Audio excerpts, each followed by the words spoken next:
खेड कृषी उत्पन्न बाजार समितीचे डिजिटलकरण कामकाजाला सुरुवात. परवाने नूतनीकरण करणे झाले सोपे. लवकरच संपूर्ण कामकाजच होणार डिजिटल माध्यमातून. सभापती विजयसिंह शिंदे, उपसभापती क्रांती सोमवंशींसह संचालक मंडळाचा पुढाकार.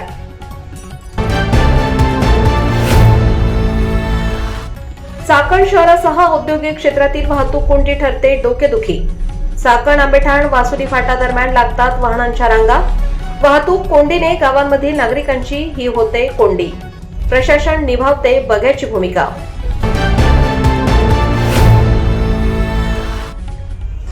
शेतीला पाणी पुरवठा करण्याच्या कारणावरून 2 जणांना मारहाण. महिलेच्या फिर्यादीवरून सार्थक पवळेसह एका महिलेवर उत्तर चाकण पोलीस ठाण्यात गुन्हा दाखल. काळूसच्या पवळेवाडीतील घटना.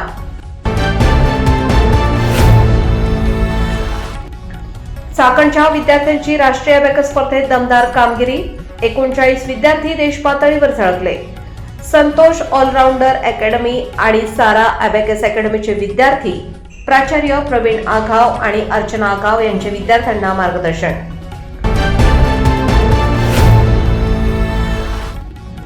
वेगाने येणाऱ्या कंटेनरची पुढील 4चाकी गाडीला धडक. 4चाकी गाडीचे मोठे नुकसान. सुदैवाने 4चाकीमधील कोणाला दुखापत नाही.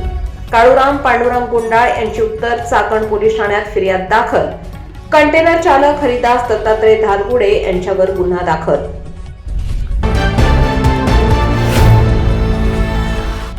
चाकण कांदा बाजारात आडतदार असल्याचे भासवून शेतकऱ्यांची लाखो रुपयांची फसवणूक. शेताच्या बांधावर जाऊन केली कांदा खरेदी. कांदा खरेदी करणारा व्यापारी झाला गायब. बाजार समितीचे सचिव बाळासाहेब धंद्रे यांचे स्पष्टीकरण.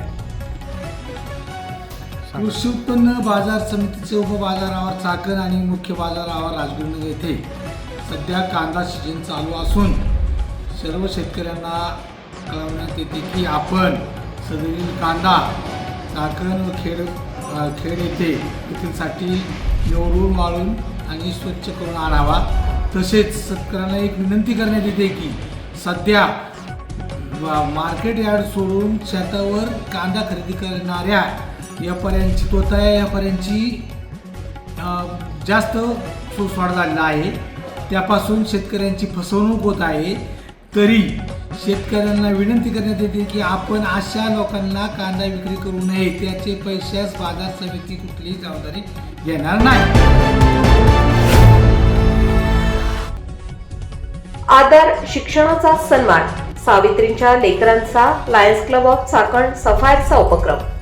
विद्यार्थ्यांची पायपीट थांबवण्यासाठी सायकल वाटप. अध्यक्ष नितीन वाव्हळ, सचिव श्रीकांत भुजबळ, अक्षय वाडेकर यांची उपस्थिती. वडगाव खेलद येथील शरदचंद्र विद्यालयात राबवला उपक्रम.